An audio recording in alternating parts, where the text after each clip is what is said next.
From where the West begins in Fort Worth, Texas, to around the globe. You are listening to Talk in the Night.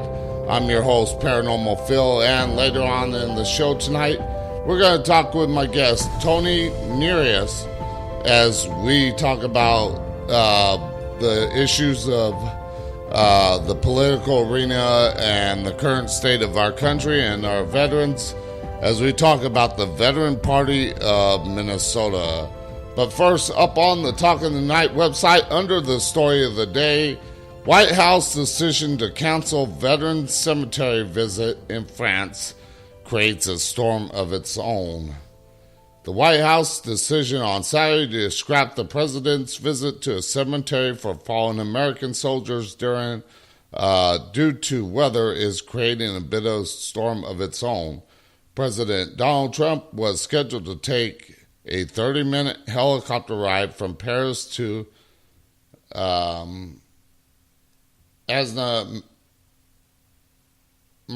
American Cemetery and Memorial in Belleau, France, but a rainy forecast for the city made it too risky for him to safely fly there, the White House said a couple hours before he was to arrive at the cemetery.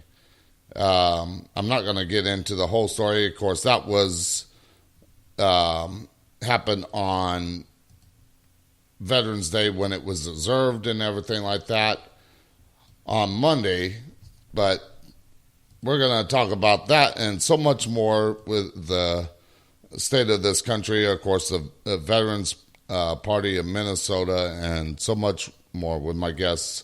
So please welcome to the show, Tony. Hey, thanks for having me. I'm glad to be here. Truly, our state, or not just our state, but our country does need a lot of help, and it's really going to take just individuals like you and I and anybody listening in to step up and get involved. Yeah, and it's going to hell in a handbasket sometimes. But let's get into a little bit about you. Tell the listeners about you and what you do. Well, I'm the chair of the Veterans Party of Minnesota. The Veterans Party started before 2013, but they kind of broke up into a couple of other segments. But they had a restart back in 2013, which really just kind of jumped everybody together. What happened was Paul Ryan and I forget the Democrat's name, but they got together and decided to cut military funding or cut military combat wounded veterans pay and military retirees pay. Well, the founders actually got together and decided to form a political party.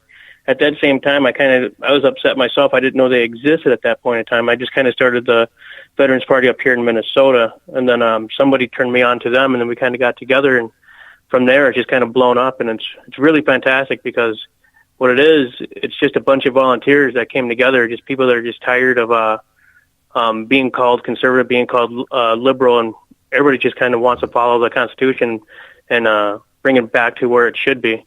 As you can tell on the news, on the mainstream news, how people aren't being held accountable, how everything's just gone upside down. One party's imploding, the party's exploding, and the ones that are getting lost are us.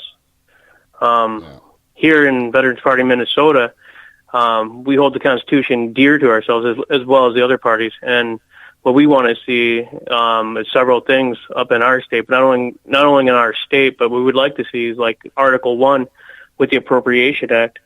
What we see is you have the three branches of government, and we see the other two branches getting more powerful, and we see the other branch of the government, the representatives, which is supposed to be about us, the regular citizens, just haven't grown at all. I mean, we've been stuck at 435 or 438 House reps since 1920s, 1930s. And that really comes to the Appropriation Act. And what the Appropriation Act did was it just stopped elected representatives from coming up that's why we have a census.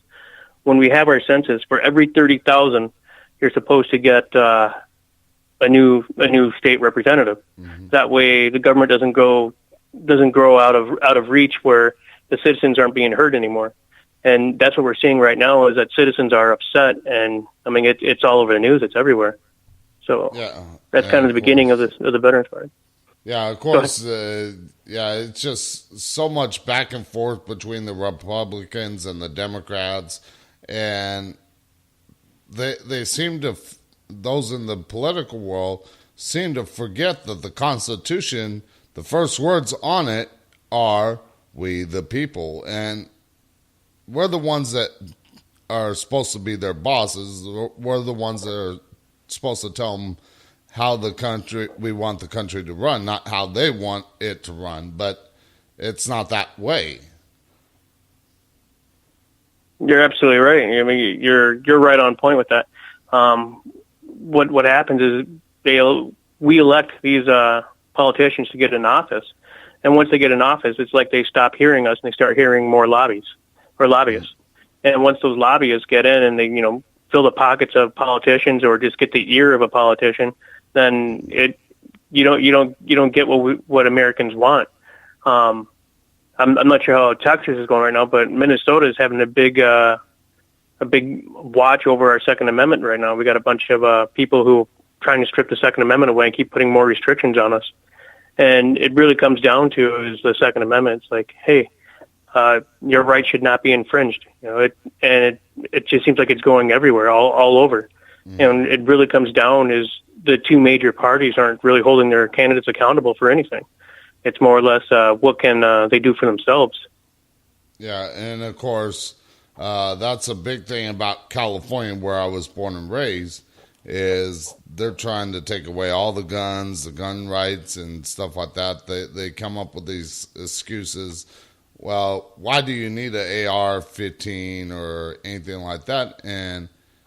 Or guns kill people. It's so much that so many people out there are trying to take away the freedoms, but they forget that those freedoms, such as the Second Amendment, are protecting them. And of course, there's like these people, the high celebrities and stuff like that have their own bodyguards that are armed, are saying take away the guns while they're well protected. It's like, well, do you not see the irony there? No, I think you're right. What is supposed to happen is, like, when the nation's founders came together, they didn't want our government to get so big that they can overrun the citizens. And what's the first thing that happens is they start putting more restrictions on it. What we like taking your weapons away and stuff like that, where we can't defend ourselves. It wasn't supposed to happen that way, and as it's turning out, it really is. And so what you see now is actual citizens coming together and forming a political party, and it's just not the Veterans Party. There's like a bunch of third parties all springing up. It's glorious. I always tell everybody, anytime I see a ticked off American about something, I say that's a patriotic American. That guy knows his rights, or that girl knows her rights, and she understands that things just aren't moving around. In Texas is one of the biggest states where the Veterans Party is. We're followers. Since we're all volunteers, obviously funding is low on the scale for us right now. So what we do a lot of social media. So if you have any followers out there, check out your Veterans Party of Texas. There's different ones springing up all over different town halls and different cities. I believe there's some in El Paso and I think Corpus Christi. I got some family down in Corpus, and I know they're quite upset. Yeah, and of course, I got listeners from all over the place, even out in California, all over the country, all over the world. So, and of course, going into the service and everything like that, I've seen different cultures, different ways of life, how they're run over there, like in Europe and stuff, compared to us. And a lot of people that have never served in the military don't understand that we're lucky to have the freedoms that we have, because other places, they don't have those. They don't. They don't. And I think you're right on point with that. I was just on internet last night chatting with some guy, and he was trying to preach how great socialism is. I had a huge chuckle, but what it really came down to is the lack of education. Some people just don't know what our Constitution provides, and they think something else is better. But I mean, if you ask a socialist, well, how do you like living right now? I mean, do you like your personal freedoms? They're going to say, yeah, because if they say they don't like their personal freedoms, well, then you're in the wrong country. Yeah. They're silly. Yeah, of course. And I got friends that are, they supported Bernie Sanders during the last election. It's like, do you not understand that socialism was part of the Soviet Union and everything like that? How that ran? Look at history. That's all you have to do and see what has happened with socialism. Yeah, it's really that people just don't figure out that it really comes down to your personal freedom and your personal choice, being an individual. When people start talking socialism, they don't understand that, hey, it's whatever the majority decides is going to decide your fate. The majority wants to take away your guns. Guess what? The majority's taking away your guns. There's nothing you can do about it. Why? Because you wanted to be in a socialist society. Now, me being a veteran, you being a veteran, we're damn proud of our, of the reason that we served in our country. And of course, we're going to fight like heck to prevent people from hurting themselves and taking their own rights away. I think it's really upon us. Yeah, because we took that oath, and it still stands today, even after the service. Even after the service, it does. I had some guy tell me that you were in the military. It's like the most socialist society there, and I go, yeah, but there's a couple of differences here. I can get out of the military and do what I want and do what I please. I sign up to protect you from hurting yourself and taking your own rights away. Mm-hmm. Like you just don't know why you don't know the reason why people serve. People are serving to protect the rights of their family, to protect the rights of the individuals that don't know that they're trying to give their rights away. It's a silly world right now, and I think it comes down a lot to education and who the people are in charge and just not holding each other accountable. All right, so tell us what get a little more into what the Veterans Party of Minnesota is and its mission. Well, so we're a centrist party, and we're dedicated to solving problems intelligently, directly, and constitutionally. So whenever we see a problem, we want to first look at the Constitution, see what it says, because that's our basis, that's our ground point. And if it's violating our Constitution, guess what? We're pushing it out. Some of the topics, I'm sure you got it down there in Texas and definitely over in California, is Real ID. Real ID, as we see it in Minnesota, it's kind of stripping the state's sovereignty away. It's really the actual border of our state. It's our state's holding on to its own identity. And what happens if you give that Real ID away and you give it to Department of Homeland Security to control? Well, the state doesn't have any control, and you can't go to your own state and say, hey, this isn't right, because they're not controlling it. A different agency is controlling that, and that's not even that state. So that's one of the problems we want to tackle up here in Minnesota, along with third-party recognition. Now, the goal of the Veterans Party is not just to be like another mainstream major party. We don't want that. What we want is to bring all other third parties in, because America is about choice. And what's happening is people aren't getting choices anymore. People are getting fear-mongering, like vote for this guy before this guy gets in. You have to vote for this guy, or support this guy, or this woman, or this person gets in. And it's really ridiculous. You're supposed to be voting for the person who's going to support the Constitution to the best of their abilities while they're in office. And it's not happening. Yeah, it's all just about the Republicans or the Democrats. Who's the lesser of the two evils? And it's just that two-party system. And people seem to forget there are third-party candidates and everything like that, those that really want to do the right thing for the country. Even in 2008, I got fed up with it because I was registered as a Republican. And I got fed up with the whole system and everything like that.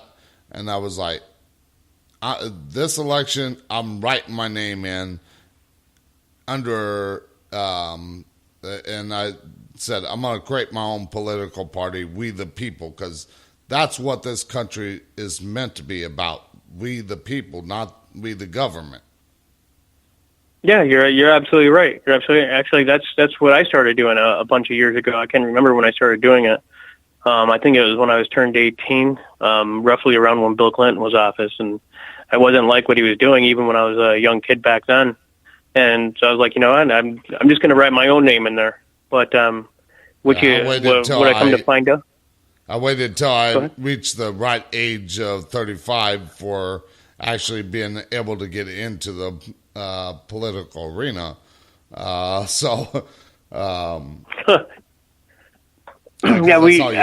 I actually. Oh, really? I didn't try going in the political arena. It wasn't until roughly 2013 that I actually really started getting more motivated to trying to change things up here for myself.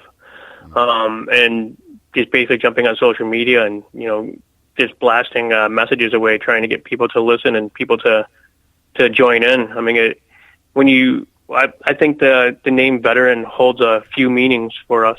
One, because not only you don't have to be a veteran to be part of the party, but some of our members are not only like libertarians, Republicans, Democrats, and just a whole slew of different small parties coming together. People are upset, but the name veteran. I mean, when you throw the name veteran out there, who's going to be watching you? Who's going to make sure that you're actually doing and trying to promote the Constitution and stuff? It's going to be other veterans.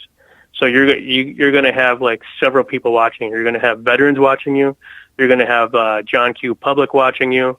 You're going to have other parties watching you, all to make sure that you fall in line because you hold that name. If you hold that name, you got to hold that deer, and that's what we're trying to do.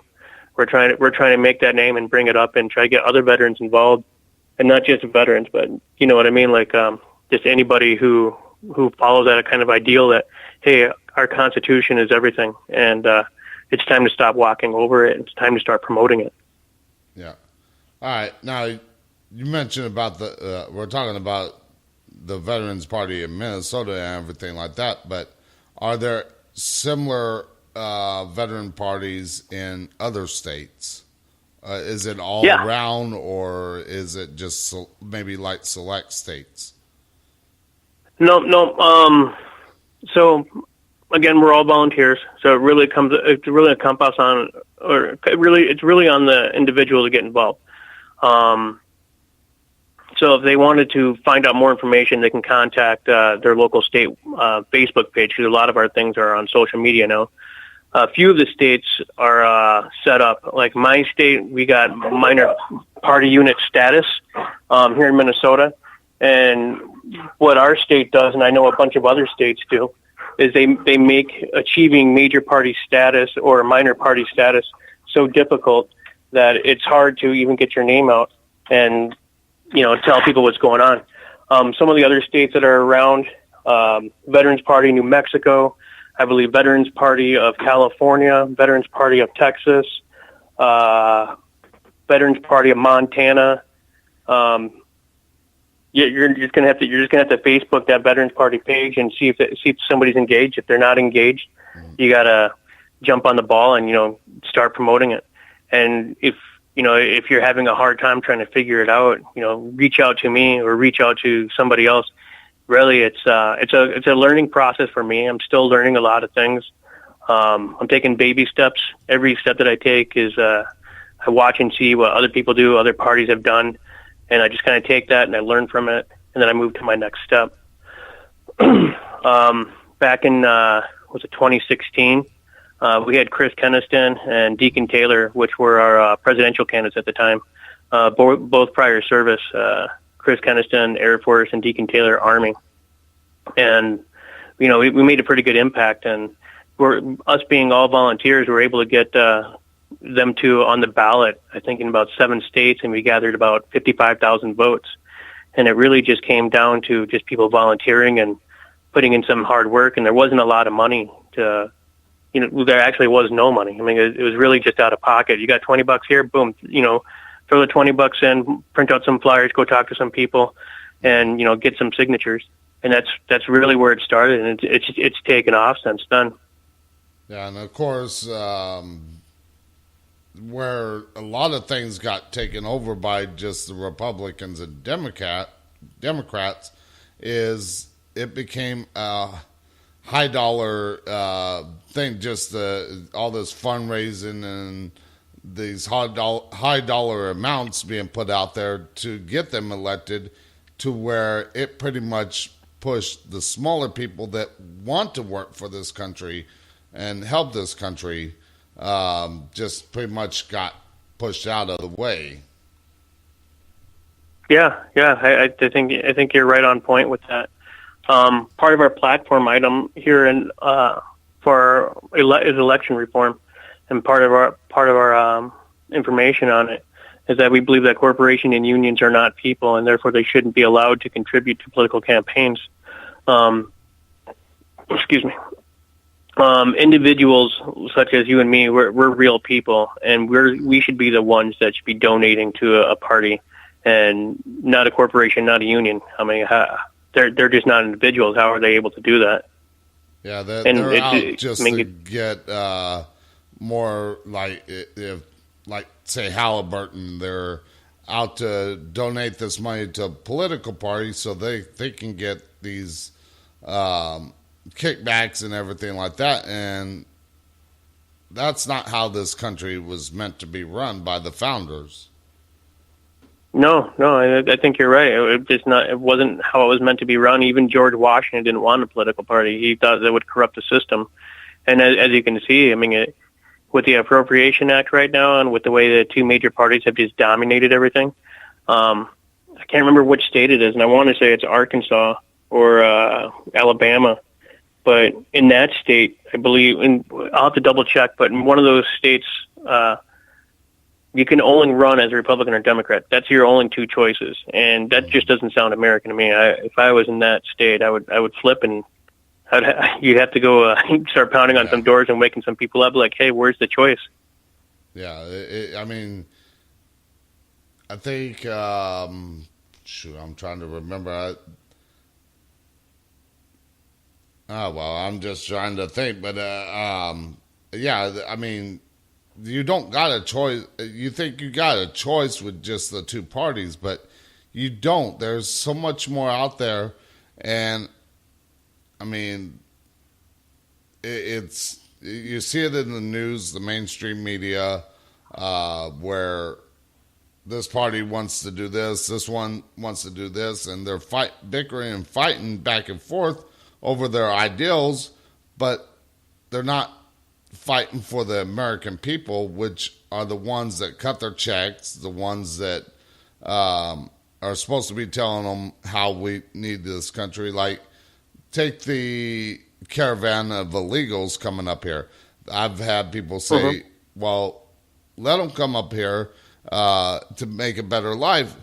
And I'm all for them if they want to make a better life, but let them do it the legal way. Come here legally, do all the paperwork and stuff like that. And then, of course, when I mention stuff like that, they bring up the past where, well, our ancestors came over here. And this comes up a lot where it's about the ancestors. They come over here, they took over this country and everything like that. Yes, but that was the past. Now we got laws on the books to protect our country and everything. It is our country now. It's like you live here in this country. Do you not want to protect your home? I mean, because it's not just those people that want a better life in those groups. There are going to be people that want to do harm to this country, and even you that are infiltrated into that group. No, I think you're absolutely right. I think when people hear about the caravan and they hear people saying, like, no, we got to stop the caravan, I think what they think is that we're saying no to immigration, like no to bringing more immigrants over, and that's really not the case. There's a few people in the party right now that are in a different country right now, and it's because they're married to a foreign national, or whatever you want to call them, married to somebody foreign, and they want to bring them over, but what happens is they can't bring them over, and they're trying to come over the correct way, going through immigration process and stuff like that.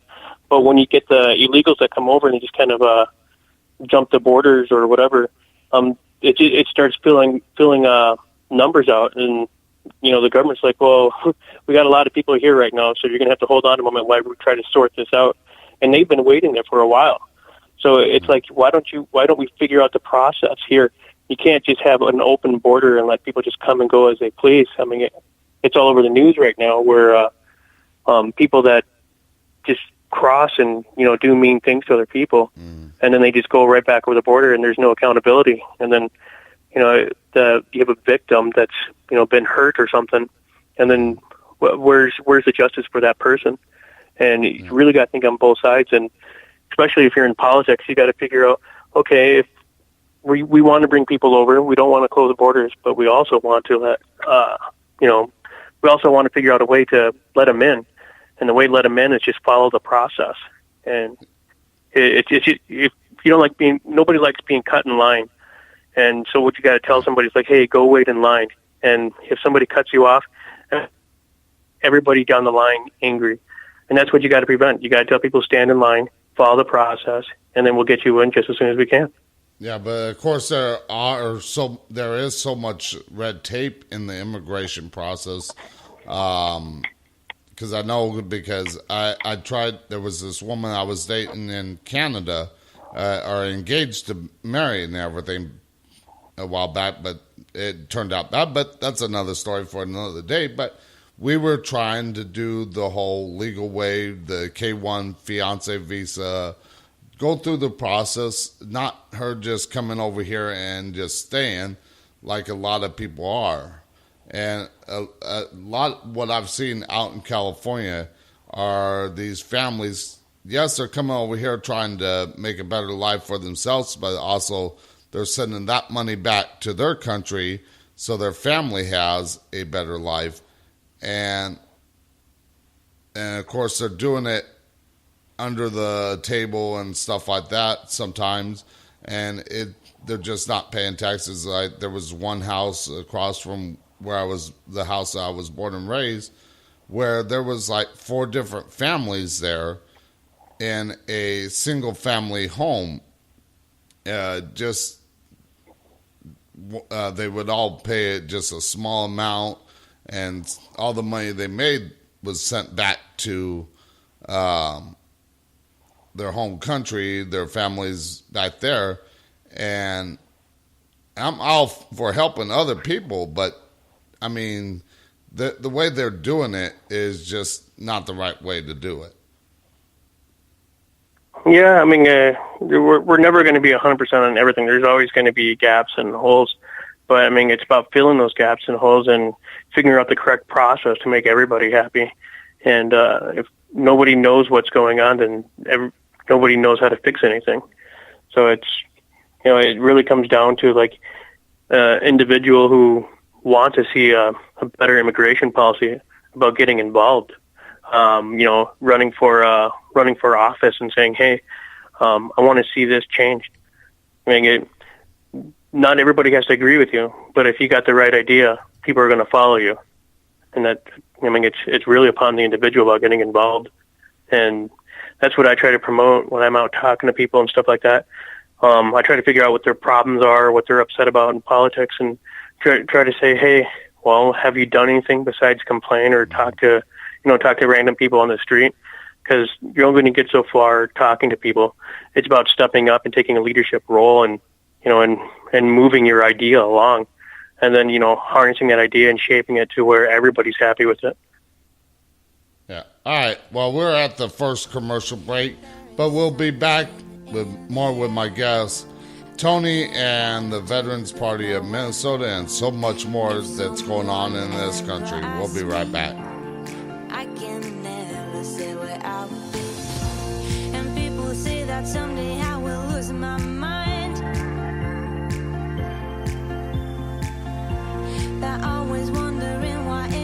worst of time. I am trying to figure why in my heart I still feel fire. Anything that has been done to fix it, or why it takes so long, why it takes so long, why it takes so long, why it takes so long. Are you a ghost hunter or paranormal enthusiast and need equipment to go out and investigate locations that have spirit activity? Well, GhostStop.com has all the equipment that you will need. They have a Boo Buddy ghost hunting kit for $169.95, or how about a Keep Calm and Ghost Hunt t-shirt for $19.95. Click on the banner ad at the top of the Talking the Night website and get shopping today. GhostStop.com, your one-stop shop for all your ghost hunting needs. Do you have a paranormal team? Are you a small-time author? Do you have a radio show that you would like to promote? Is there anything that you would like to get the word out there about but don't have a big budget? Well, Talking the Night has an opportunity for you to sponsor the show without breaking your wallet. Contact the show at talkingthenight@outlook.com or on the show's website or Facebook page for more details. Do you think you have a haunted or cursed object?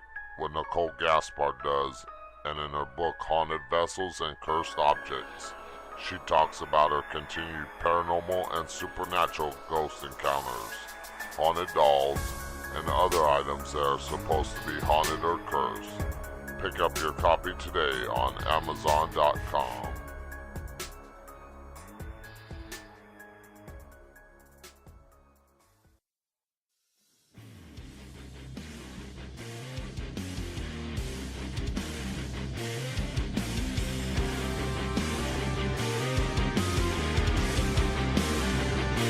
Just another day on the front line, forced to apologize for being who I am, but you better run. I'm taking back all this wasted time, feeling like a landmine. You know where I can run, I'm feeling dangerous. I've been hit with the switch, I'm just swallowing your cyanide. Something's now, watch your step, now I'm ready to ignite. Maybe I'm a misfit, maybe I'm a no one. Push me to the dirt, you're the one you always spit on. I am not worthless, I don't deserve that. Now I will take this, won't be faithless, now it's time to say it. You better bite your tongue, I'm about to come undone. Now my moment's here, I'm not the only one. Maybe I'll find. Okay, and we are back with my guest Tony as we talk about so much in the political arena and the Veterans Party of Minnesota. Now, you mentioned that in the Veterans Party of Minnesota, it's not just about veterans, but it's about other people. It's about Republicans, Democrats, different parties. Is that the case where everybody's just coming together to try and make this a better country? Yes. So when National began first in 2013, they started December 2013. I think I joined them like maybe just a week or two after they began with the Veterans Party of Minnesota. And sorry, I lost my train of thought. What was your question again? I spaced. Yeah, as far as like making everybody come together, it's not just Republican, it's not just Democrat, it's not like just one single third party, it's not about veterans, it's not about just other people and stuff. Yep. So, like, frequent stories that I would hear, when I was in the national group, you would constantly hear stories such as like, wow, I've been a lifetime Democrat, I've been a lifetime Republican, and like I'm really like what we're doing. Or you would hear like my grandmother voted Democrat, for whoever, or like their mother voted this way wherever, father voted this way wherever. But then we show them that what we're trying to do, and we're trying to up our scale and everything, and people are just falling for it. It was simply amazing just watching all these stories and just seeing average people get involved and I mean, it was just people just like you and me who have never who've never done anything political before, who never just decided that I couldn't take anymore and decided to get involved, and that's exactly what happened. I mean, with that, and then you get somebody with a strong message like Chris Kenniston did. He had good strong message. I mean, from there you got him on the ballot. So it's really incumbent upon us as individuals just getting involved and figuring out what the right course of action is to do. Yeah. And, Now, yeah, I'm sure you probably covered this, but what makes your party different from the what we see today, the two-party system? Yeah, so I get that question a lot, and I really do enjoy it. We've been compared a lot to the Libertarian Party, but we like to try to distance ourselves away from it. If anybody reviews our platform, you can go to the Veterans Party of Minnesota or just check out the other national pages and stuff. But we're actually offering solutions. So we have a step process of how we want to fix things. We're not giving you a philosophy where we're saying small government is better or bigger government's better or stuff like that. What we do is we look at the Constitution, we look at the problem, we listen to the people, our constituents, and we hash out a platform. Our current platform, I think it's great. I think it's constitutional. It tells you what we want to accomplish. It tells you how we're going to accomplish it. It's truly amazing. I mean, I can go through it, but there's a lot of steps and a lot of processes. If anybody listening in, I think you should check out the immigration platform, the National Defense and Security platform, the border security. In our immigration, I think it's constitutional. I think it's good for everybody. Basically, it puts a hard push on people reporting themselves in, but it's not like they're kicking them out. What they would have to do is like follow a stringent process of how to become American. I mean, if we wipe out all the immigrants in America right now, it's going to hurt the country even more. Why? Because those are probably good people. They're going to work. They're doing all kinds of fun things, or not fun things, but they're obviously not everybody's bad. So if you say, hey, get yourself a job or go to school, don't break the law and stuff like that, and here's a process to work yourself out. But it's pretty hard, but it should be hard to becoming an American in our country, coming from the outside in. I mean, obviously from the inside out, you're kind of bred into our customs, our traditions, and stuff like that. But I don't know if anybody wants to review it. I think it nails it right on the point. I think this was our biggest selling point when the party first started was just our platforms. It took I want to say 2-3 weeks for us to get through. And you got to imagine there were roughly a couple hundred different voices all coming at once, all chiming in with with their thought and ideal. And basically we were on the phone for that entire time, all hammering out this process. And I think what we came up with was pretty good. And so far it sticks. And so far when we show it to people seem to like it. And yeah. I love it. Yeah, of course, we're going to get into some of those platform topics and everything like that. But I want to mention that people coming into this country seem to have it a little bit easier and people that are natural citizens or American citizens, everything like that, don't understand that. Because I tried to immigrate to Canada just for a little bit to where I could bring my then fiance to this country. I wanted to live with her a little bit up there just to make it easier for bringing her back down here. And what I would have had to go through just to get in to be a citizen of Canada, dual citizen, U.S. and Canadian, the Canadian immigration process is a lot tougher than ours, even with all the red tape. Yeah, I believe it. And that really comes down to the federal government. You know, you got to look at the presidency and stuff like that. That's basically his job. His job is to handle all that immigration and stuff like that. And in my own personal belief, if you look at the last 6 presidents, I mean, for me, they just weren't any good on that, and they began this entire. What we see today. Those are the beginning steps from when I was a kid, and noticing that like some things just don't seem right.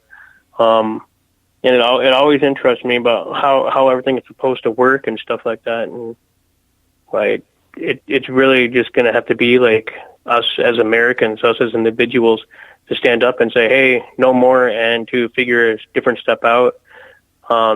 With some of the people that I chat with when I talk to them about the Veterans Party, and you know, I run into people, some people that don't like it. And then I say to them, like, you should create your own political party.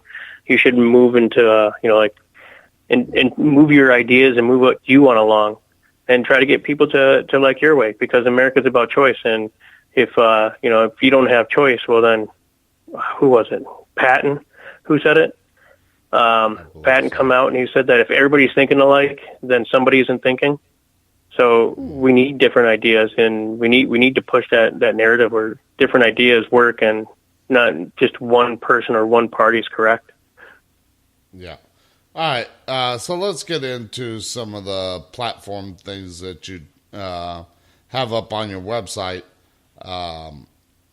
And we talked about the real ID and everything like that. And like in Minnesota, here in Texas, out in California, and where it's getting around the country. What is your party's solution for like the real ID?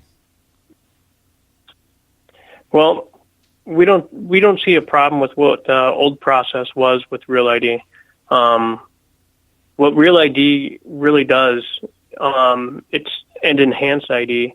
It really just makes your driver's license a passport. And there's a reason why the federal government has a passport. They control that aspect of it. And there's a reason why states have their own identification cards or driver's license. Mm-hmm. It's because the states are supposed to control that aspect of it. And if the state loses that control, well, then what's really left? Not saying it's going to happen. I mean, it's probably just way out there. But let's just say, for argument's sake, that Homeland Security says, you know what? We just found out cars create carbon monoxide. Nobody can drive a car anymore, right? Unless you go contact the state and pay another tax on this. Well, then, like the state, let's say Minnesota says, I don't want to do that anymore. Well, the state no longer has control of their driver's license, and so the state can say, the federal government can say, it's not up to you. You gave up your ID to us. Yeah. And so it's what we want to see is like a statesman stand up and say, hey, no more. You're pushing a lot of this out. What we also have is Met Council. And Met Council is kind of hard to explain. It's quasi. That's the best way to explain it. Is like it's quasi government. Mm-hmm. It's not really part of the Constitution. It's not really part of the state agency. Local citizens don't really have a say on who's on the board. The governor gets appointed, and he appoints everybody to the board, and the Met Council just kind of does as they please.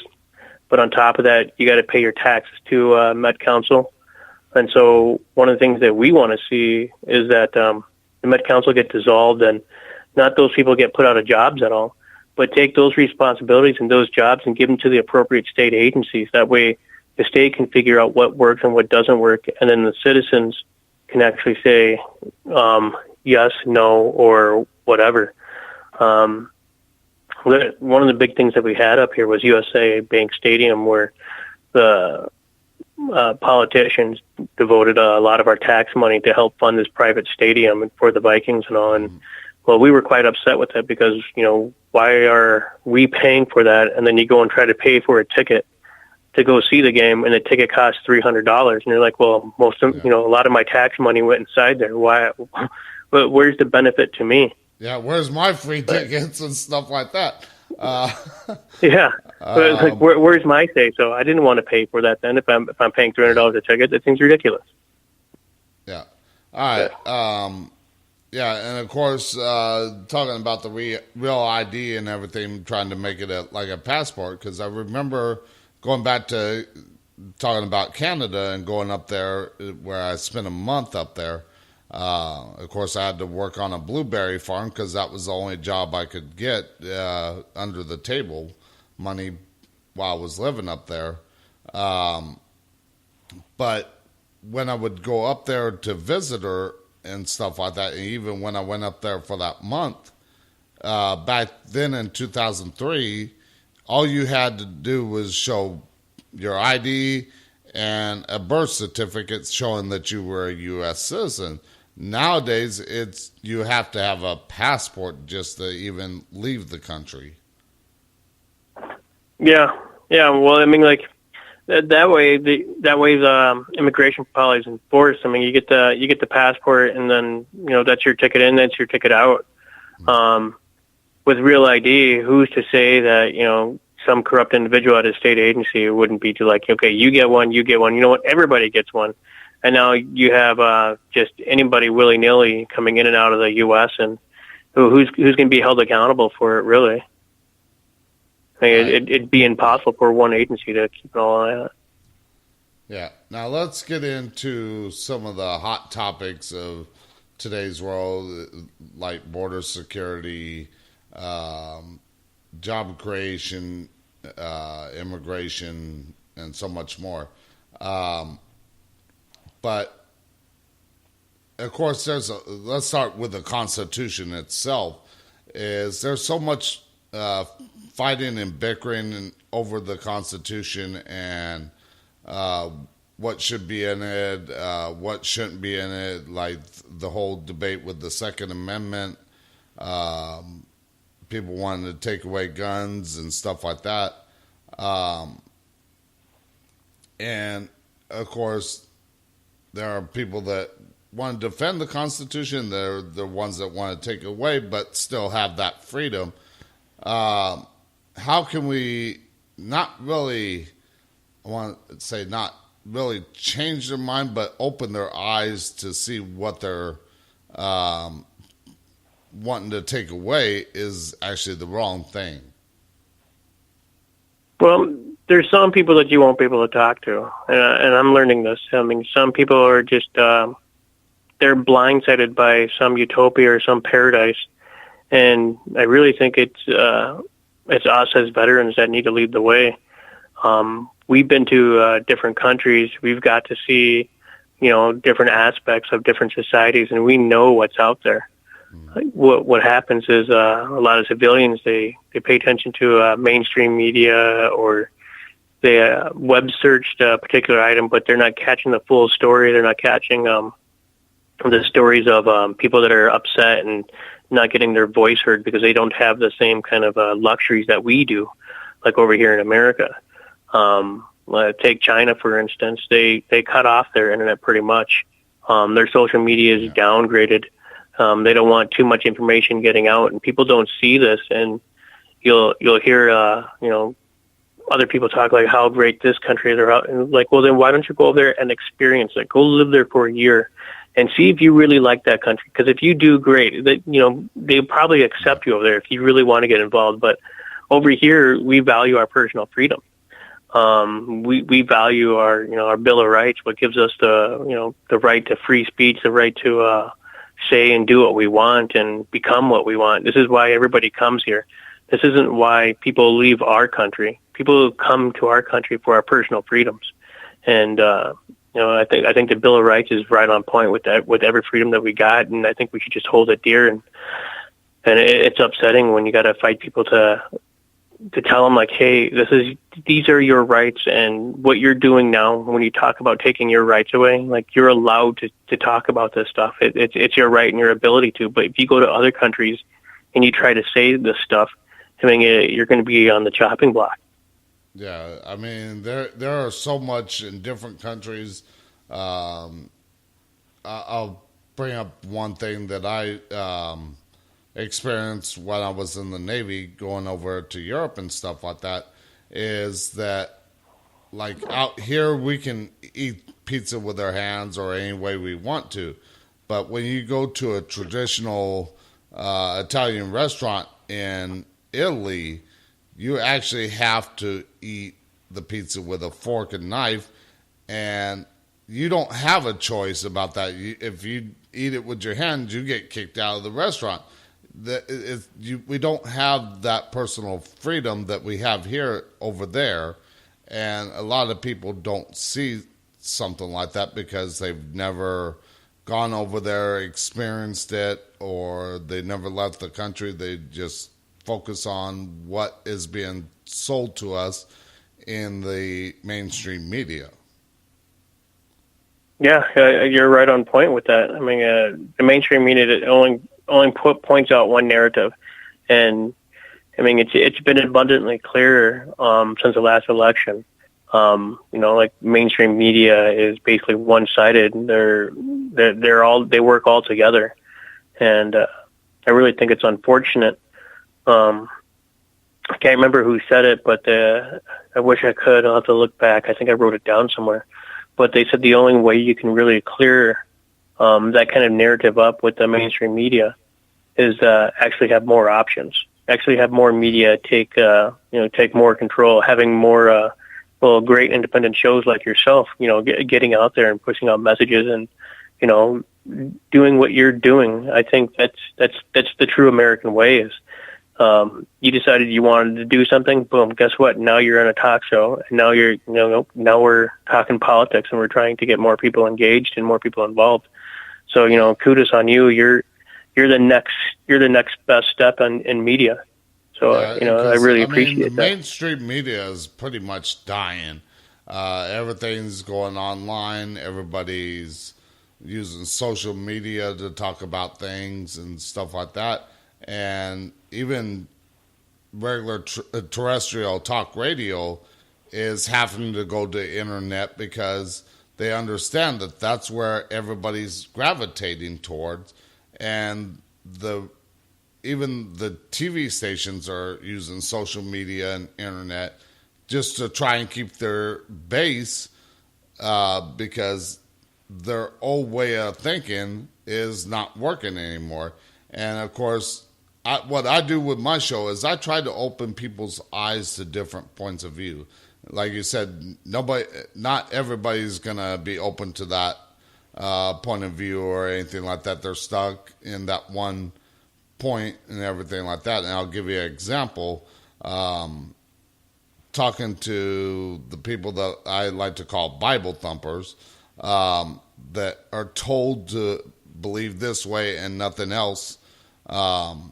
And when they hear me talk about me being Wiccan, or they hear that I'm a ghost hunter and stuff like that, they like to say, well, ghosts ain't real, or Wiccan, you're a devil worshiper. It's like, do you not actually take the time to listen to me or actually do your own research? Like Wiccans, we don't believe in the devil.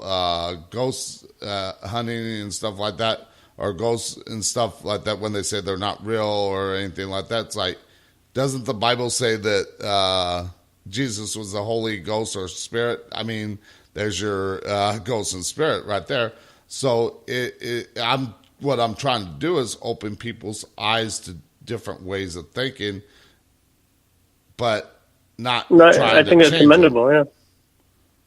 Well, myself, I'm a Christian, non-denominational. So, I'm just out there for belief. But, I have friends that are, they call themselves Wiccans. I got other ones that just, believe. I got friends that just a whole slew of things. And, I don't discount them. Who's to say that I'm right or I'm wrong? All I am is an individual, and all I can do is me do myself what I think is right. And I think, that's what American is. It's like you want to be you, great, go ahead and be you, because in our country we have a separation of church and state, and you're not trying to push your beliefs on me, I'm not trying to push my beliefs on you, and we come together because what we do is we look at our Constitution and we say, okay, these are the rules, and these are the game. This is the game we're going to play by. You don't overstep it, and I won't overstep it, and then we'll meet in the middle somewhere. And that's who we are, and that's what made us the most powerful country in the entire world. Yeah, and I want to keep it that way. Speaking of church and state, separation of church and state, I mean, it doesn't seem like we got that separation anymore. It's like it's all together, and it's like we got to realize that some of these religious not saying any religion is bad or anything like that, or one person is bad or anything like that, but there are those people that are going to try and push their agenda into politics, and we got to keep that separate and let the people make up their own mind. But right now it seems like so many things, especially with the church and stuff like that, are just pushing their way in there just to get what they want out of it, rather than the American people. Well, I think you're right in some aspects. I mean, the church is a pretty dominant in our country. I mean, it's dominant in every country. Catholicism, Catholicism, or whatever you want to call it. Yeah. And I think a lot of people make their personal choices that way. What happens is people get upset when you try to force your belief on everybody else, because not everybody else is gonna, not everybody else wants to see it, not everybody wants to deal with it. But I mean, it's all right to believe in what you want to believe. It's just not all right when you're in politics and trying to force your religion onto other people. Yeah, that's of course what I was trying to. The point I was trying to make there is pushing their beliefs on other people. I mean, like I said, I'm Wiccan. I don't try to push my beliefs on anybody else. I just want them to hear what I'm all about. But I'm not saying, like, you just because I told you I'm Wiccan and I'm telling you about it, I don't want you to become that, because that's not who you are. And everything like that. Yeah. No, I get it. My brother had a girlfriend. Can't remember her name, but it was either way. She told me she was Wiccan. I was like, great. She was cool people, and we chilled out, and it was we had a good time. It was fun. It was fun debating with her at times, but it was pretty cool. I know a couple of members of a national party were that too. So it's interesting stuff for me. I just like learning. I like learning all kinds of new things, and so and I kind of nerd out on some stuff. So for me it's entertaining. All right, so we're gonna go into the break at the top of the hour, but we'll be back with more with my guest Tony as we talk about all the political issues, the topics that are running our country today. We'll be right back. But you don't care, you're unaware. Keep moving like the scars aren't even there. It's in the air like a blazing flare. Just stare, 'cause the flames will burn us. I thought you were the one for me. That's why I gave you everything. Held you close by the stormy seas. Oh, you meant the world to me. I used to kiss your head when you cried for me. Hold your hand while the pain was over. Keep you warm by the roaring sea. You meant the world to me.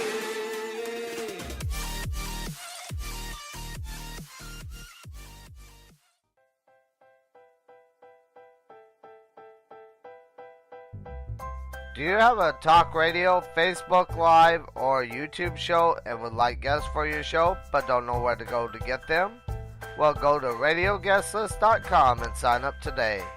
They have all different experts in different fields, and you can find the ones that are just right for your show. That's radioguestlist.com. Sign up today. It's free.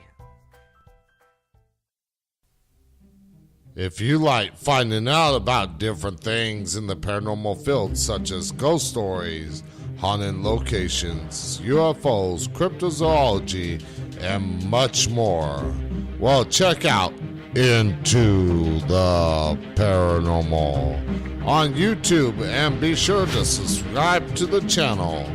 Videos are posted once a week.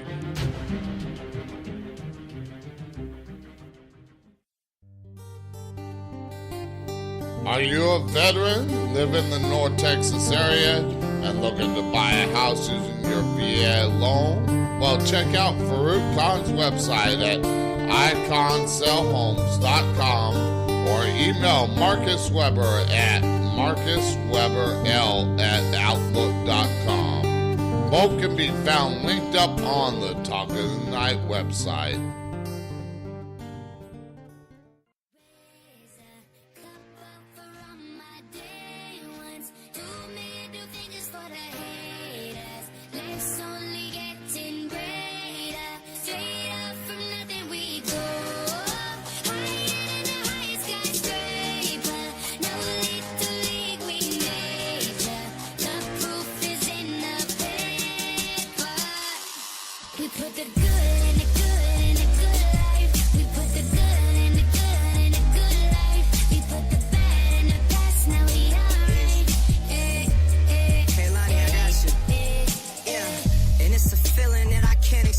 To call into the show, Skype Talk in the Night, or by phone at 817-717-5561. And now, back to Talk in the Night with your host, Paranormal Phil. Okay, and we are back into the second half of the show. And, of course, if you want to call in, ask my guests questions about topics that are important to Americans and everything like that, such as border security, education, job creation, everything like that. Feel free to call in, Skype me at Talk in the Night, or if you're on Spreaker, pop in the chat room. There's a little chat bubble there. Pop in there, say hi, let me know you're listening, and also feel free to ask your question in the chat room if you don't want to call in. So let's get into another big topic in this country is border security. And there are people that want Trump to build that border wall, and there's people that don't want it built. But as we were talking during the commercial break, that people fail to realize that there are some people that don't want that border wall, fail to realize that there is a wall between Mexico and Central America. And of course, what we got there nowadays, that fence, it's not really secure, but I'm going to play devil's advocate but in a moment, but I'll let you talk about the border wall and border security. Okay, yeah. So our platform is before immigration and national security can be brought into perspective, the borders must be securely sealed with proper crossing points and transit lanes for legal entrance into America. And this is not to hinder legal transit, but to protect our nation. And what we don't want to see is the border wall being pushed further and further back into America. What we want to see is proper crossing points where people can easily come and go as they please. And the way I think about it is, people have fences around their house, and they have a fence around their house for several reasons. And we'll take the easiest reason right now, dogs. So let's say you put a fence around your house because you have a dog, and you don't want your dog going out there and biting people, or you don't want a dog coming from outside into your yard and biting your kids or your dog. So what's really the big difference here is protection. And so if you would protect your own house in such a way, why wouldn't you protect your own country in that way? Yeah. Now, of course, here's where I'm going to play a little bit of devil's advocate, because even with like the fence that we have there nowadays, or even if we were to build a wall, actual wall that nobody could get over, there are people that are going to tunnel under it. I mean, you hear about it tunneling from Tijuana into San Diego County, just right across the border. How can or have your group looked at stuff like that where to keep that from happening? Well, while the federal government is responsible for the international borders, airports and seaports, so it's really upon them. But I mean, the way I've always, when I talk to people, I'm like, there's more than one way to build a wall. Has anybody ever heard of Area 51? I mean, it's the thing that, the open secret. But nobody ever goes there. Why? Because they have everything there to prevent you from going there. Who's to say that we can't have those same things along our border? Yeah, I mean, like at Area 51, they got, of course, armed guards around there where if you enter that installation, you could be shot.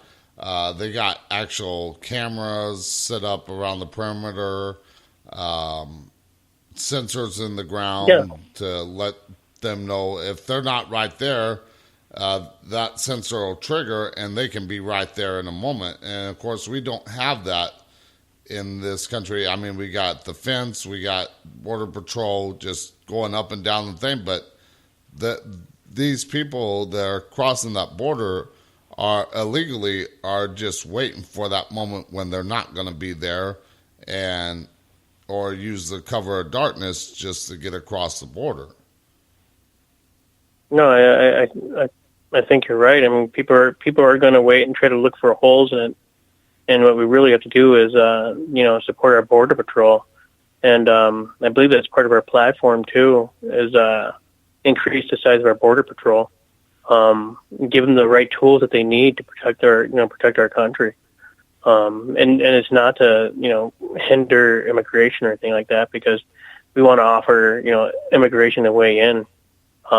But we also want people to hold their place in line and to follow the rules.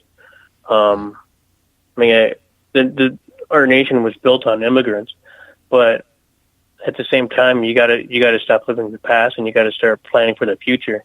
If we're always looking back, all we're gonna do is fall on our rear, because why? We have our heads turned. If we look forward, then we can grab each other by the hands and move forward together and make a better country.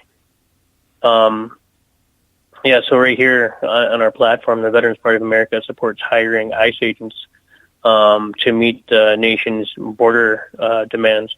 That right there just kind of sums it up. Is that that's how the National Party and the Minnesota Party feels, that we want to protect our borders, we want to protect our people, and we want to. We want to bring people across, but we want to do it in the right way and not just a way where people can just come and go as they please. Yeah, now, of course, with border security, everybody hears all about the southern border with Mexico, but we never hear anything, especially from mainstream media, about the northern border and everything like that. I mean, people can come in from other countries from that border just as well. And I believe there have been other people that do that. It's just that it's not covered so much because the mainstream media is focused on our southern border. Yeah, it's, for me, when the mainstream media is pointing you one direction, it's because they're trying to, they're trying to push your way of thinking. They're trying to get you in a mindset.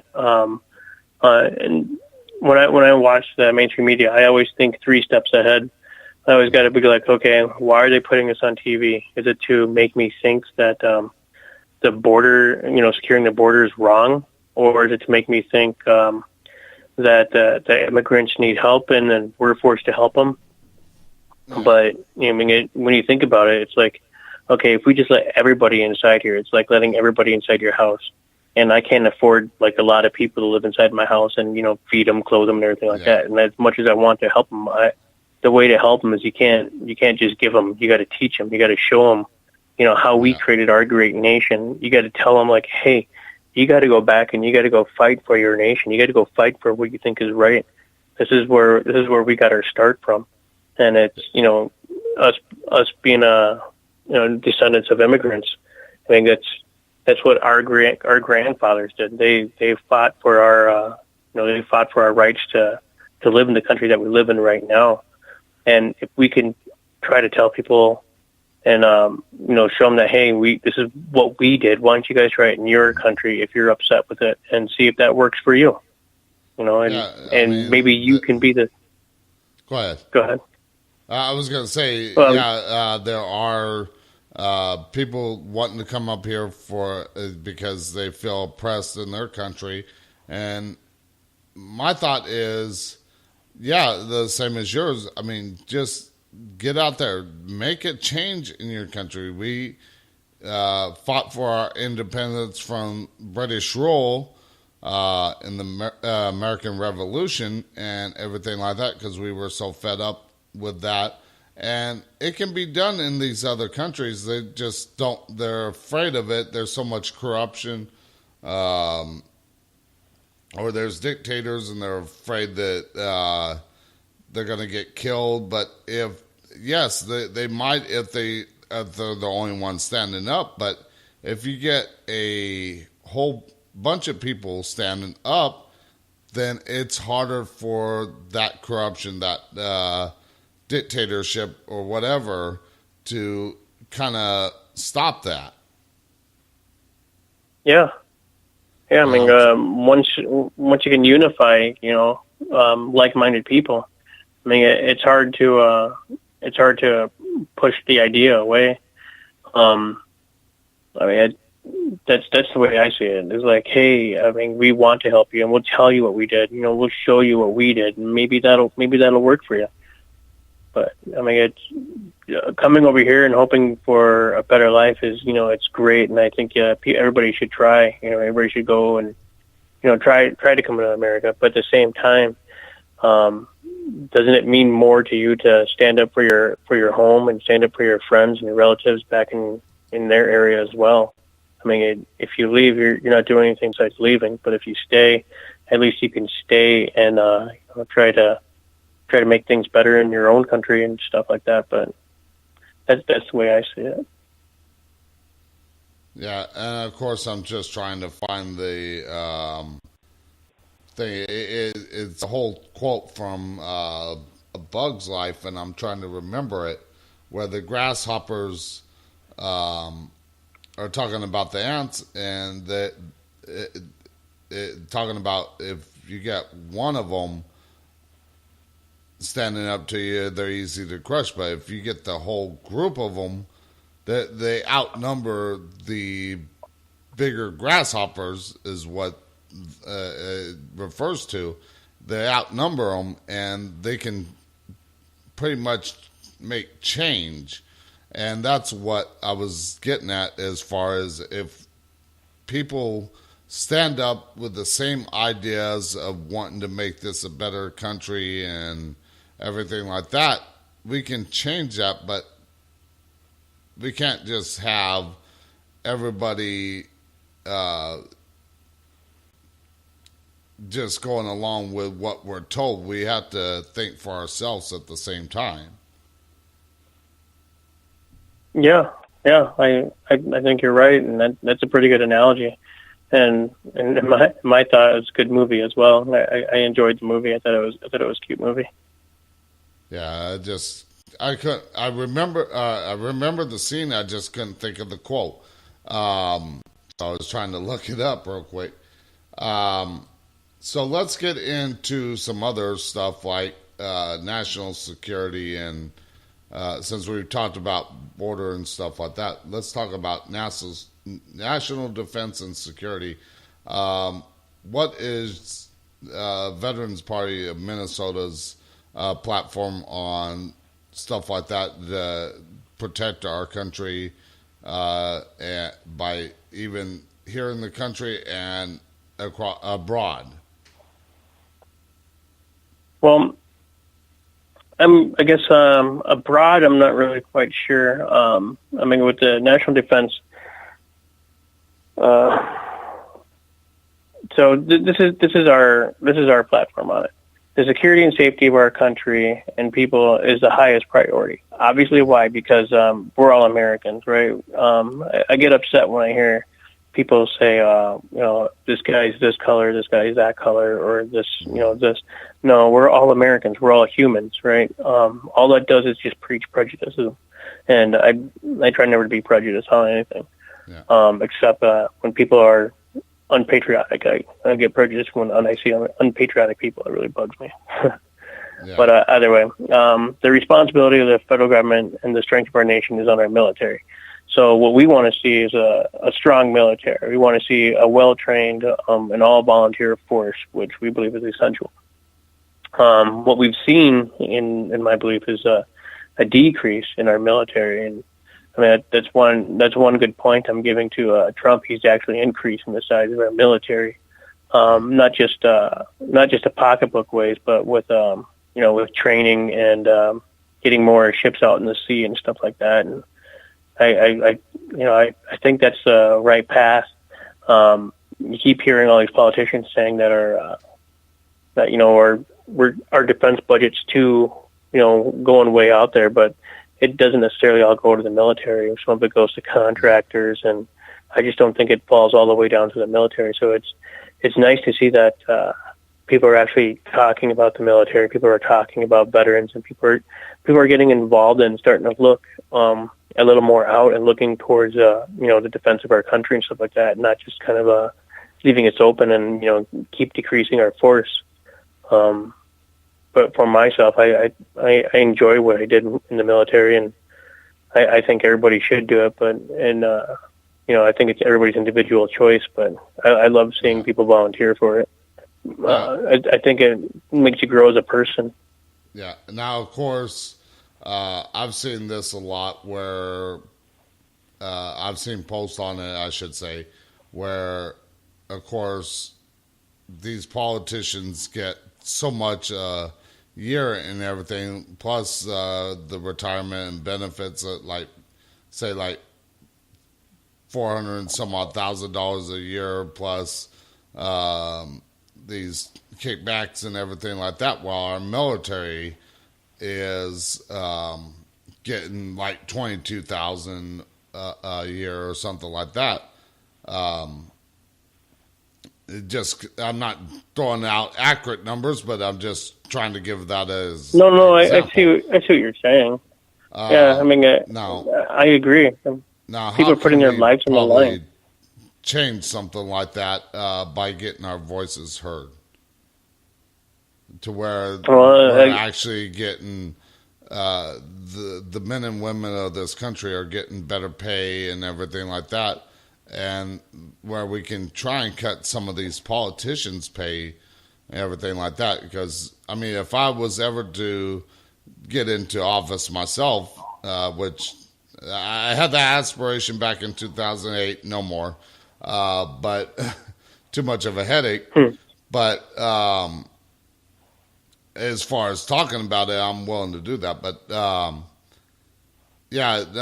just like if I was to do that, I would pretty much cut my pay just so that our men and women of the service had a better way of life. Not just the men and women of our services, but also the American people.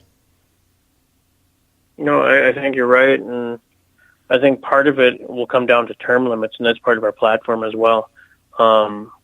We think that each state should come up with their own ideas on term limits about how long a person can serve in a political office. Up here in Minnesota, I was kind of upset to see what the two major parties passed.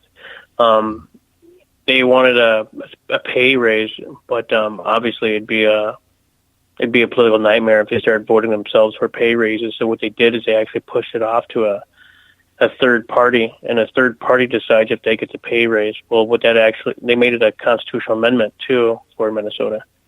And what that actually did is that actually stripped away the voters' right to agree or disagree. So now they worded it in a phrase where, like, do you want your own politicians creating their own pay? I mean, and the sound of it is like, well, no, I don't want them to decide their own pay. But in actuality, you do, because then you get to vote them out. But now what happens is, like, now it's on a third party individual or third party whatever. But the voter doesn't have the right to say, hey, I think that's too much, and that's what really bugs me on some of the things I read about. When you start reading about your local politicians and you start going over their voting records and stuff like that, and you're like, well, isn't the political party going to hold their candidates accountable for some of this action? And when they don't, it's really a headache, because you're just like, how can you guys just let this go by? It just doesn't even seem right. But I mean, it comes down to, like, are you going to get involved? Are you going to stop this? Are you going to try to push everything back and get everything back on track? And that's what we're trying to do. Yeah, and of course, like with the political parties, it's just a lot of it's been back and forth. Like the Bush family, Clinton family, Bush family, the Obamas, now Trump. I mean, it just seems a lot of back and forth, the same ideas between the two parties and everything like that, even though they tried to, or at least the mainstream media tries to make it sound different. But if you look at it, in a way, sometimes they're the same. But, I mean, there are politicians in Washington, D.C., in the various states and stuff like that have been there for a long time. Take Bob Boxer and Dianne Feinstein from California. Look at how long they've been in the political arena. It's like we need new ideas. We need new leadership, especially on the state level, because, yes, Washington, D.C. has some say, but a lot of the say should go to the states. No, I think you're right, and that's what we look for. I mean, with the Minnesota's mission statement, we actually look for a statesman. It's different from a politician, because a statesman is more respected and more much willing to defend our Constitution over a politician. So our mission statement is place solution-oriented statesmen who will represent the United States Constitution and Republic into political office. And for me, that hits it right on point. And we all voted on that up here, and we think it drives a decent ideal about what we want to do in the terms of politics and stuff. And again, you don't have to be affiliated with any military organization to join, volunteer, or even become a candidate. What we're really looking for is just people who want to come out there, defend our Constitution in the political arena. We don't want to give that presumption where, like, our way or the highway, or there's some groups out there who advocate, a change, or, when they go get my guns or so like that. No, the Veterans Party is more about just trying to work on politics and trying to do it in a political way with what they give us, and we'll continue working on it, and we'll continue driving our message and try to get our message heard and attracting the right people and getting those people in office and making the changes that what we want and what we think is right. All right. And now let's get into, like, job creation, because we hear that a lot, especially in mainstream media, where some mainstream media, like Fox News and stuff like that, say that Trump has created a lot of jobs. I've heard it a lot and everything like that. But there are people that'll say, well, I don't see that job creation. Where is that? What are you telling people about the job creation and how your party and your candidates are going to work to help create jobs for the American people? Well, I think part of it would be our resourcing ability as well, which would go on with job creation. Now, as part of the party platform, we don't see global warming or climate change, really, just because global warming and the climate has changed before in the past. I mean, it's been proven. I mean, dinosaurs are here. Who's to say that our globe is not experiencing the same kind of effects, right? So to push it all on us humans, I think is wrong. But do we have a hand in it? I think, of course, I think we have a hand in it. I think if you walk across a beach, don't you leave footprints on the beach? Of course you do, right? And then those footprints get washed away. So we don't want to adhere to anything like climate change. But what we do want to see, though, is we want to see more like green energy kind of green energy vehicles being pushed out. We want to see different alternative energy. We want to see stuff like that. I mean, who's to say that we always got to be using fossil fuel? We want not to say we're trying to get rid of it, but we want to see different aspects. When you if you invest in like your portfolio and stuff like that for your future, your 401k, your different investments and stuff like that, you don't throw all your eggs in one basket or invest all your money in one item. What you do is you diversify your portfolio. Why? Because if something fails or something doesn't work anymore, you still have other things you can go into.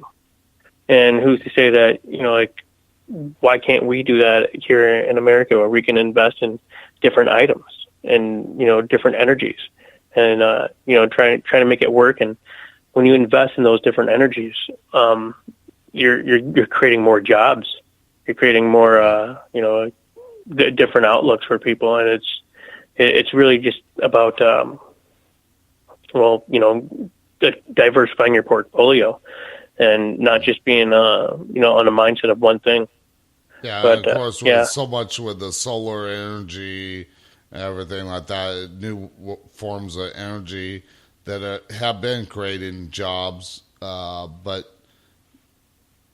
lately you haven't heard so much about the solar energy revolution or anything like that anymore.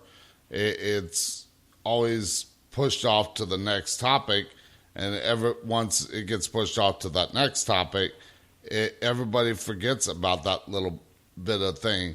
And what I tried to do is, like I said, try to open up people's mind, think outside the box, look at everything that's going on, not just one thing, what we're told and everything like that. I think you're right. And I think it's, coming back to the portion of the job creation along with the green energy and stuff like that, is that small businesses need to, we need to start investing in small businesses. What's been happening is that we get these large corporations that come in, and what they'll do is they'll pay a particular wage, and that wage won't grow too much. Why? Because the area around it isn't growing. And what really makes the area grow is the small businesses. When small businesses grow, everybody's growing. But when you get a large corporation that dominates everything, it kind of just drowns out those small businesses. Yeah. And up here in Minnesota, they just passed $15 minimum wage for both Minneapolis and St. Paul. And I think you're going to start seeing a lot of small businesses coming to a halt or trying to, pushing out to the suburbs, because as they're trying to grow, I mean, now they're going to be halted by having to pay a huge wage, which if in the free market, if the free market isn't pushing for that wage yet, then you're really just pushing yourself out of a business. Yeah, I mean, it's simple economics. Okay, of course we'll get into more about that, because I have a thought to follow up on that after we come back from this commercial break. We'll be right back.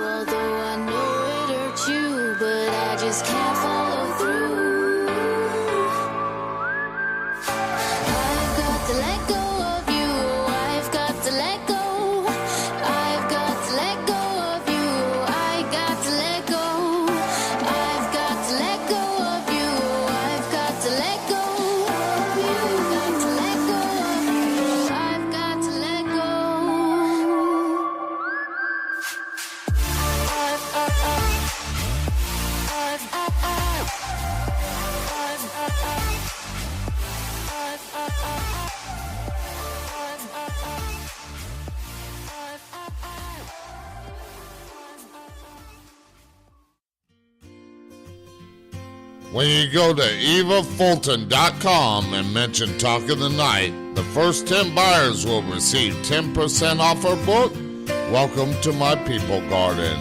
And one lucky caller will get a free soft cover copy of her book. Just click on the link on the Talk of the Night website and it'll take you right to her website.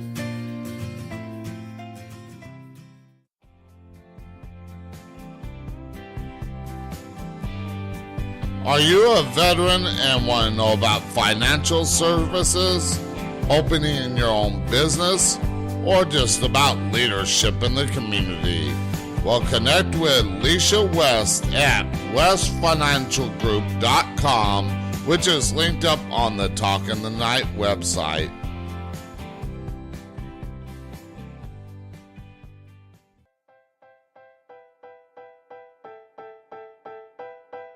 Do you want to know about the political party that is for veterans and all the people of the U.S.? Well, check out vpomn.org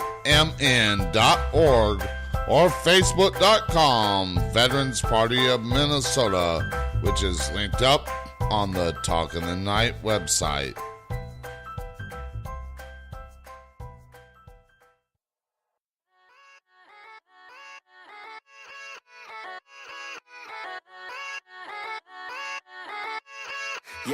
Yeah, let's go. I ain't the first with the curse, with the thirst that I wanna be better, not worse, man, it hurts. I'm on this earth with my words and I put them all together, insert, cause I wanna have worth. Working hella hard till they put me in the dirt. Gonna go far, man, listen to my words. Gonna be a star, man, life's like a blur. When you're working this hard till you get what you deserve. Yeah, I ain't taking a backseat, I'm passing anybody else who is rapping. I'm nasty, ain't nobody able to catch me. They gasping, they cannot compare, they can't match me. I'm at half speed, I got your girl and she laughing and dancing. To call into the show, Skype Talk in the Night, or by phone at 817-717-5561. And now, back to Talk in the Night with your host, Paranormal Phil. Okay, and we are into the last half hour of the show with my guest, Tony, as we talk about some of the issues that are in this country today and everything like that. And before the break, we were talking about job creations, and there was something I was going to ask, and I just totally slipped my mind what I was going to talk about. But, that's what it was. We were talking about the $15 minimum wage up there in Minnesota and everything like that, where it's going to hurt small businesses. And I've had people talk about, like, maybe we should have, like, a standard cost of living across the country. What is your thoughts on something like that? Well, I think it would really come down to each community deciding what they think is right. So just for instance, if you say a small town in Texas, which has a population of 4,000, let's say their economy in that area isn't sustainable for the cost increase, which you want to implement nationwide. Well, obviously that small town is going to be very upset that they're forced to do this. Really, it comes down to the free market deciding how much a person, should be paid, but then it also comes down to the employer as well. So it's not just the employer, but the employee. So does the employee really want to work for that amount of money? If the employer can't find an employee to work for that amount of money, well, then he's going to increase his wage and start offering different benefits and stuff like that. Mm-hmm. But if you start pushing a narrative where a person has to do something, well, then the free market isn't gonna help out. It's going to be forced to do one thing, and it's just going to anger people, and people are going to go where the better wages are, and so that small town will always be a small town and probably decreasing. And as that amount keeps going up, it'll decrease in size, where people are going to keep moving out to try to find better paying jobs and stuff. Yeah, well, talking about like different wages and stuff like that. In California, they've been fighting for like the fast food workers fighting for $15 an hour and everything like that.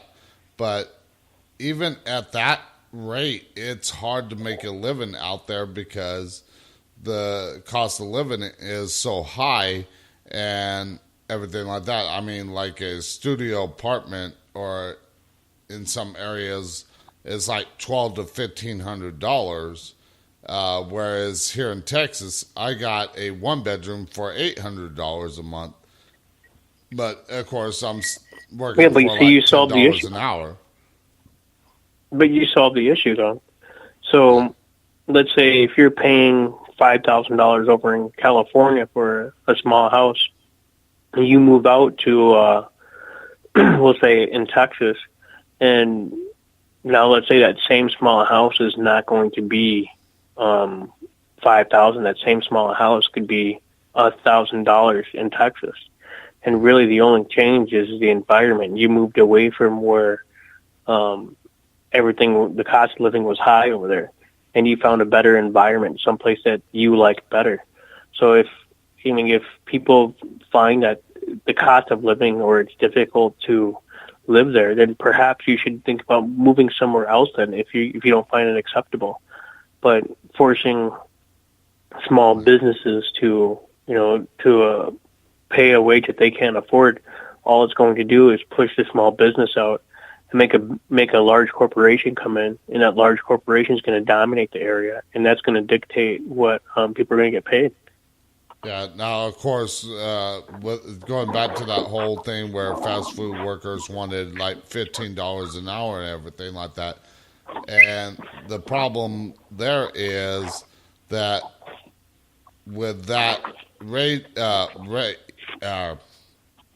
increase in pay and everything like that, some of even these bigger corporations like McDonald's and stuff like that they're getting that forced upon them, and they're wanting to keep more of the profits and everything like that. So they're taking away a lot of the employees and going with those automated machines and everything like that. So it's not just happening to the small businesses, but it's happened to like the big corporations, that people that get a franchise from something like that. No, I think you're right. I mean, it's not just small businesses. It's going to franchises. It's going to medium-sized businesses. But what's going to happen is they're going to say the same thing. They're getting squeezed out. They can't afford the wage. People don't want to work for a low-paying job. The large corporation is going to come in and say, "Hey, what I'll do is I'll take this area off your back, and I'll put something better in here where I can sustain the environment." And what they'll do is they'll figure out what the medium wages to sustain the environment. Then they'll control the area. And then what you don't have anymore is your small town. What you have is a large corporation town, which controls it. And I don't know if you ever saw that movie, It's a Wonderful Life. Yeah. And I mean, it really comes down to something like that. Pottersville, was the bank owner, and he owned everything in the town. And the only thing that was there was Bailey Savings and Loans. And during the movie, you see that Bailey Savings and Loan actually created a nice environment, nice houses, nice people, and stuff like that. And they were able to push, keep it together. But once that giant corporation comes in and kind of takes over a small town, I think you lose your kind of identity, and everything just kind of just becomes monopolized. Yeah, But that's my own personal thought. Yeah, like Riverside, California, where I'm from, there, even on the main streets of downtown Riverside, California, you see a lot of businesses, small businesses, closed up because they just can't compete with the big box stores like Walmart, Costco, Target, and stuff like that. They're just having to close up the doors because they cannot compete.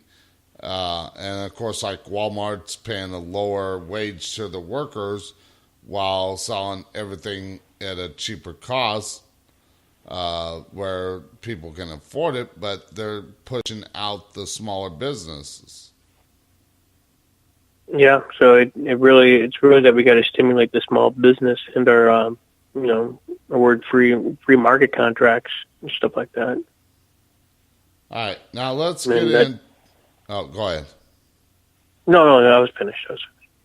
Okay, I just didn't want to cut you off and everything like that before I moved on. So let's get into like a balanced budget, because there's been a lot of talk of shut down the government because we can't balance a budget or anything like that. What is your party's platform on something like that? Well, our party here in Minnesota wants to see a balanced budget. We don't run our paycheck. We don't run our checking accounts where we're working in the negative. And so, of course, we want to see a balanced budget, and we want to be open and, show what if the citizens get us going in politics and, become a party and stuff like that, we want to be open with the citizens and show them. So the platform, the spending of the government must be reined in. A smaller government will cost less, but cutting spending taxes can reduce as part of the balanced budget. Our national debt must be sustainably reduced and annually to leave future generations free of our mistakes. Some mistakes being that, being $1 trillion in debt and just growing in debt. One of the things I think that our President Trump right now, I think he's doing great, is he's actually charging other nations for the services that we provide. If we provide a service, we should be receiving some kind of compensation for it. We shouldn't be flipping a bill for it. As you can see, our nation's growing in a tremendous amount of debt, and sooner or later it's got to be paid back. Otherwise, you'll see what happened during the last administration with Obama. We went from a AAA rating to a AA rating for being so far in debt. We should really pick up our loose ends to start balancing our budget and stuff like that. So I really applaud him on pushing that narrative. All right. Now, of course, one thing I didn't see on your website was healthcare. Do you guys have anything in your platform for healthcare? Because I know there's the big old debate on our healthcare system is not working. There are people that want free healthcare like Canada does and stuff like that. But the way I see it is more, rather than all these big companies, like we were talking about, big businesses versus small businesses, where all these big insurance companies are running everything rather than giving people that choice. Medicare. Again, like the party first looks at the Constitution. So when we look at the Constitution, we can look for health care, and we don't see anything there. So if we don't see anything there, we don't know why it's being taken out of our paychecks. We don't know why the government's involved at all. It should really be the free market deciding all that stuff. What you see now is that the cost of healthcare is outrageous. If you look at, I can't give you actual numbers, but if you look and see how much it costs per an individual that pays for healthcare, and do they actually use that healthcare on a monthly basis? No, but can they? Yeah, but is it really worth the cost? Like, I can't remember how much I'm paying. Let's say myself, I'm paying $400 or $500 a month for healthcare. Do I use $400, $500 a month for healthcare? No. I would say, 9 months out of the year, even more than that. We'll say 11 months out of the year. I don't think any of us go to see a doctor. So where's all that money actually going to? Who knows? But I know one thing: it's not going to me. I know it's going to healthcare. But when I look at our Constitution, I don't see anything about healthcare, and I don't know why why we're involved. I think it should be like for myself. I think it really should be that the business works something out with the healthcare agency, and they develop their own system. That way, they can be held accountable to the payers of that. And if you take government away, then you're going to see a giant decrease in lobbyists. I think with a decrease in lobbyists, you're going to see prices become more fair, and people are being able to afford a lot more health care versus what we have right now. Yeah, because I mean, I'm trying to remember the actual thing about it, but like in the 1800s, doctors used to make house calls and stuff like that. They didn't charge an arm and a leg for their services. It was more to actually help people, and we've gotten so far away from that that it ain't funny, because the insurance companies run everything into the ground pretty much. Mm-hmm. But there's so much more as far as like the budgets and everything like that. There was a documentary I saw, and I'm trying to remember the documentary. I know it was one of the Zeitgeist documentary series and everything like that. It talked about the debt and the creation of money and how it creates the debt and everything like that. And I suggest people take a look at that. I think it's Zeitgeist Amendum or something like that,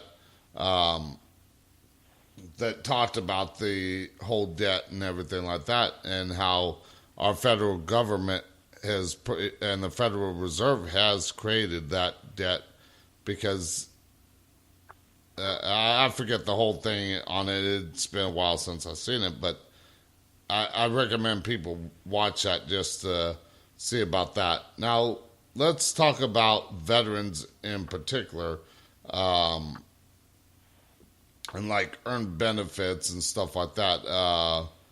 How is your party helping get helping veterans as far as like getting better health care or anything like that? Well, again, the party started when the Republicans and Democrats got together and cut military pay and military or combat wounded veterans pay, military retiree pay, and the initial founders couldn't live with that anymore. Neither could myself. So it really is about, like, I can't give you the specifics because what it is, it's got to be part of the platform. If I give you a specific, we don't have it as part of a platform. But should it be fixed? Yes. Is it on the process of being fixed? I think it is on the process of being fixed. We don't hear so much about wait lists and stuff like that. But do we have a long way to go? I think we do. I think, for my own personal belief, I think the way to go is that if you served, you're entitled to whatever ails you, to be looked after for the rest of your life, because you served, you put your life on the line, you did something for this country, and if you got hurt in that aspect, I think you should be well compensated for it, and I think you should be taken care of for it. Some people lose limbs, and let's say if they lost their limb, what are you just going to give a guy a high five and like, hey, thanks for the help, and send them on their way?